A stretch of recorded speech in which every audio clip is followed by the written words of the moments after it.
Good evening everyone. आज हम आप सभी लोगों को ज्वालामुखी के बारे में बताएंगे। देखिए, ज्वालामुखी क्या होती है। ज्वालामुखी हमारी जो है 3 प्रकार की होती है। नंबर 1 सक्रिय ज्वालामुखी, नंबर 2 सुषुप्त ज्वालामुखी, नंबर 3 मृत ज्वालामुखी। सक्रिय ज्वालामुखी हमारी वो ज्वालामुखी होती है जिसमें से उद्गार परमानेंट हमेशा के लिए होता रहता है। हमारी पृथ्वी के अंदर सिलिका के रूप में मैग्मा होता है। हमारी पृथ्वी के अंदर सिलिका के रूप में मैग्मा होता है और वही मैग्मा जब पृथ्वी से किसी छिद्र द्वारा बाहर निकलता है और जो बाहर निकलता है तो लावा के रूप में निकलता है। तो ज्वालामुखी हमारी 3 प्रकार की होती हैं। सक्रिय ज्वालामुखी, तो सक्रिय ज्वालामुखी में ये होता है कि उसमें लगातार मैग्मा हमारा जो है निकलता रहता है। लावा के रूप में मैग्मा जो है हमारा निकलता रहता है, इसे हम सक्रिय ज्वालामुखी कहते हैं। सुषुप्त ज्वालामुखी वो ज्वालामुखी है जिसमें मैग्मा जो है एक बार निकलता है और निकलने के बाद 3-4 साल तक के निकलना बंद हो जाता है। उसके बाद में फिर निकलना प्रारंभ होता है। इसे हम सुषुप्त ज्वालामुखी कहते हैं। मृत ज्वालामुखी किसे कहते हैं? नंबर 3 मृत ज्वालामुखी। मृत ज्वालामुखी वो ज्वालामुखी होती है जिसमें हमारा मैग्मा जो होता है, जितना भी संचित होता है पृथ्वी के अंदर, एक बार में सब निकल जाता है और निकलने के बाद में दोबारा उसमें जो है मैग्मा नहीं निकलता, तो उसको हम मृत ज्वालामुखी कहते हैं। तो ज्वालामुखी उद्गार किसे कहते हैं कि ज्वालामुखी को फटना किसे कहते हैं, उद्गार किसे कहते हैं?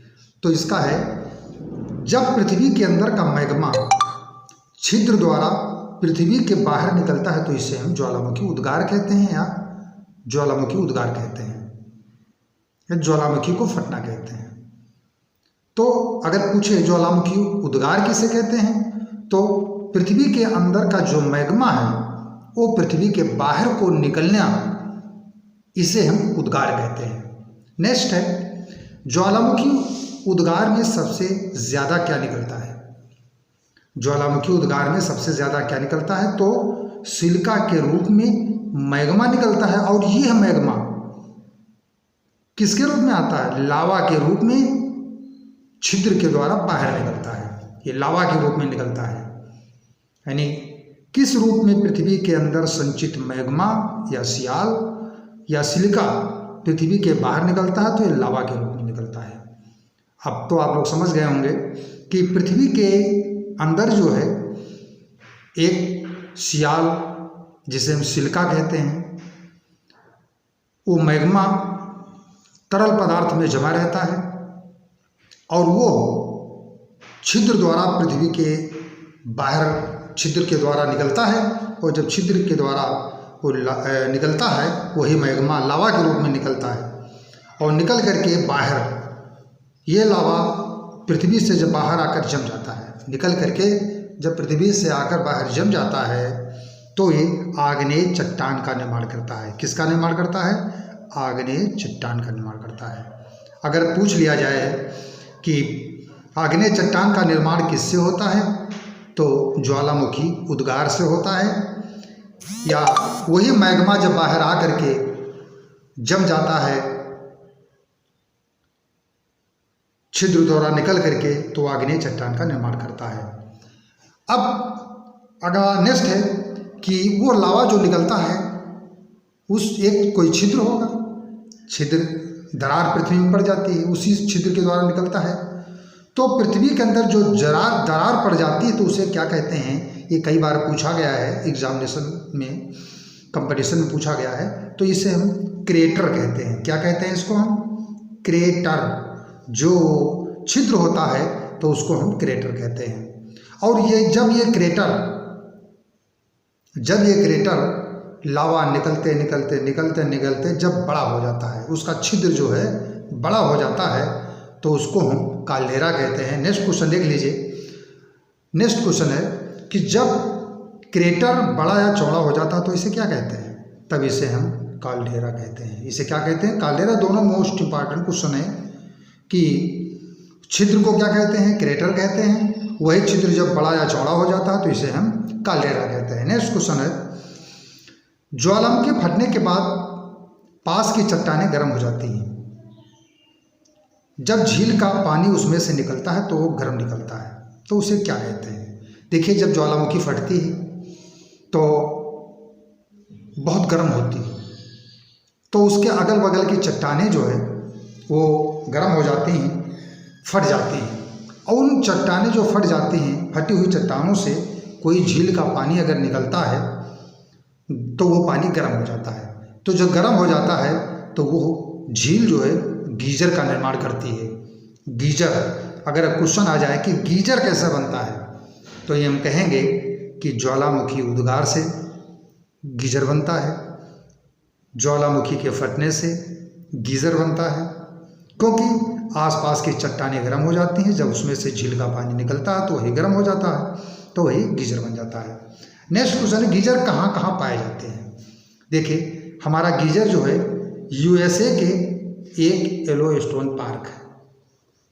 यूएसए में एक येलोस्टोन पार्क है, उस गीजर का नाम है ओल्ड फेथफुल। इंपॉर्टेंट है, उसका नाम है ओल्ड फेथफुल, तो उस गीजर का नाम है। Number 2, Iceland. आइसलैंड में पाया जाता है, इसे हम ग्रांड गीजर कहते हैं। अगर क्वेश्चन आ जाए ग्रांड गीजर कहाँ पाया जाता है, तो आइसलैंड में पाया जाता है। और येलोस्टोन पार्क में कौन सा गीजर है, नाम है उसका, तो ओल्ड फेथफुल है। और ये कहाँ पाया जाता है? ये यूएसए में पाया जाता है। अब हम नेक्स्ट देखते हैं कि हमारी जो ज्वालामुखी है वो 3 प्रकार की होती हैं। ये तीनों प्रकार की ज्वालामुखी जो है कहाँ कहाँ कौन कौन पाई जाती हैं, उसके बारे में हम चर्चा करेंगे। ये ज्वालामुखी देख लीजिए कहाँ कहाँ पाई जाती है। ज्वालामुखी हमारी जो होती है 3 प्रकार की होती हैं। नंबर 1, ज्वालामुखी 3 प्रकार की होती हैं। सक्रिय ज्वालामुखी कहाँ पाई जाती है? सक्रिय ज्वालामुखी कहाँ पाई जाती है? ये मोस्ट इंपॉर्टेंट क्वेश्चन है, जरा इसको ध्यान से देखिएगा कि सक्रिय ज्वालामुखी कहाँ पाई जाती है। तो सक्रिय ज्वालामुखी हमारी जो है ये नंबर 1 स्ट्रोम्बोली ज्वालामुखी।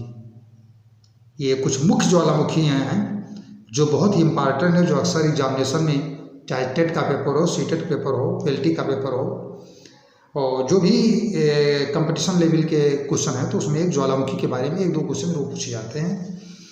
तो नंबर 1 स्ट्रोम्बोली ज्वालामुखी। कौन सी? स्ट्रोम्बोली। ये लिपारी द्वीप पर पाई जाती है। ये लिपारी द्वीप पर पाई जाती है, इसे भूमध्य का प्रकाश स्तंभ भी कहते हैं। भूमध्य सागर, यहाँ पर लिखिए भूमध्य सागर।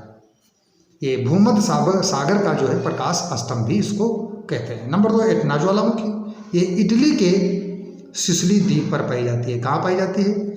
पहली बात तो एटना कहाँ पाई जाती है, ऐसे याद रखो, एटना इटली में पाई जाती है। कहाँ पर पाई जाती है? सिसिली द्वीप पर पाई जाती है। नंबर 2 कोटफैक्सी। नंबर 3 कोटफैक्सी ज्वालामुखी। ये इक्वाडोर में पाई जाती है। इक्वाडोर में, कहाँ पर है इक्वाडोर? ये दक्षिण अमेरिका में है और विश्व में सबसे ऊंची ज्वालामुखी कोटफैक्सी ज्वालामुखी। ये सीटेट में पूछा गया था। कोटफैक्सी ज्वालामुखी के बारे में पूछा गया था कि कौन सी ज्वालामुखी है, कि तो ये कोटफैक्सी पूछी गई थी, विश्व में सबसे ऊंची ज्वालामुखी। नंबर 4 माउंट एवरेस्ट ज्वालामुखी। ये अंटार्कटिका पर पाई जाती है, दक्षिणी ध्रुव। ये दक्षिणी ध्रुव पर अंटार्कटिका में पाई जाती है। नंबर 5 फ्यूजिमा ज्वालामुखी। ये हमारी जापान में पाई जाती है। नंबर 6 वैरन द्वीप ज्वालामुखी।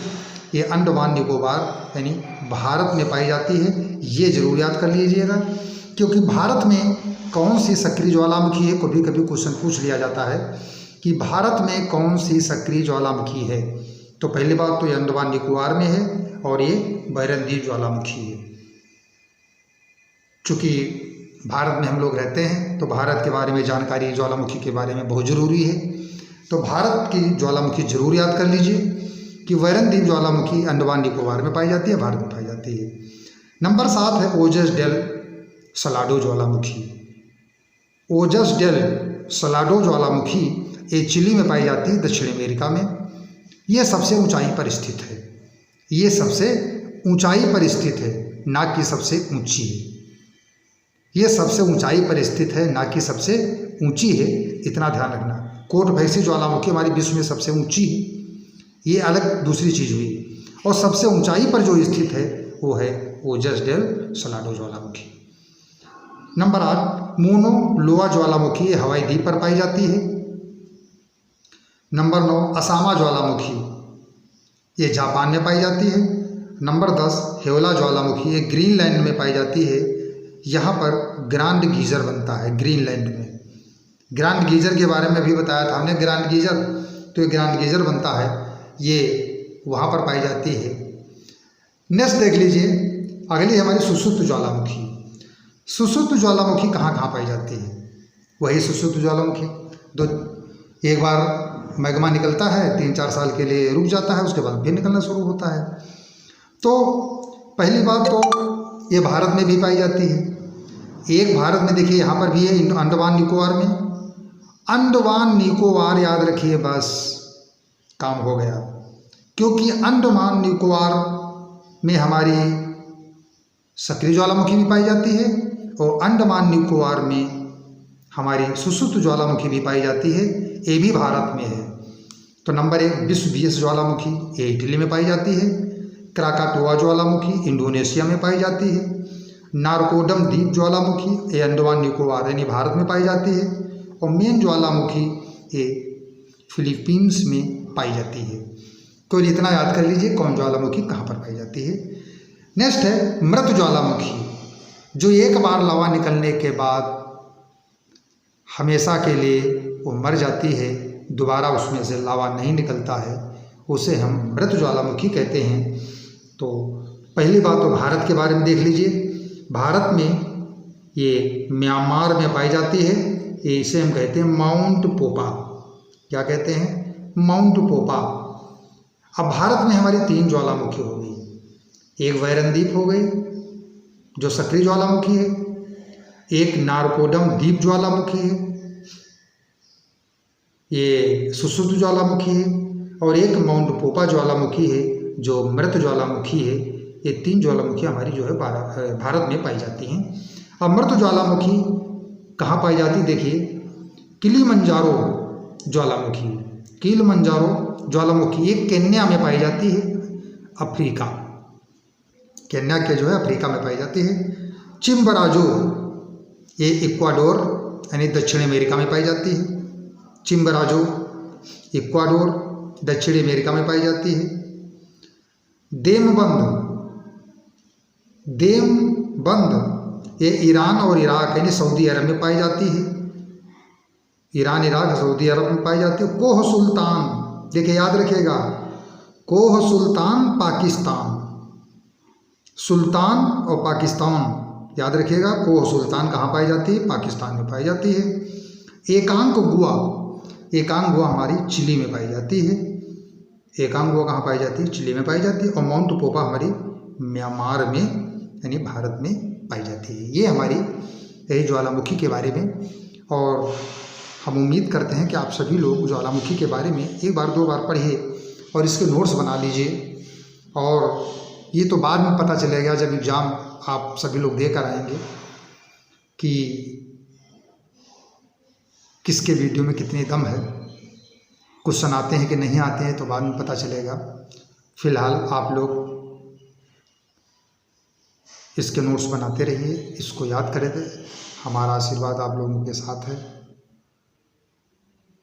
Good luck.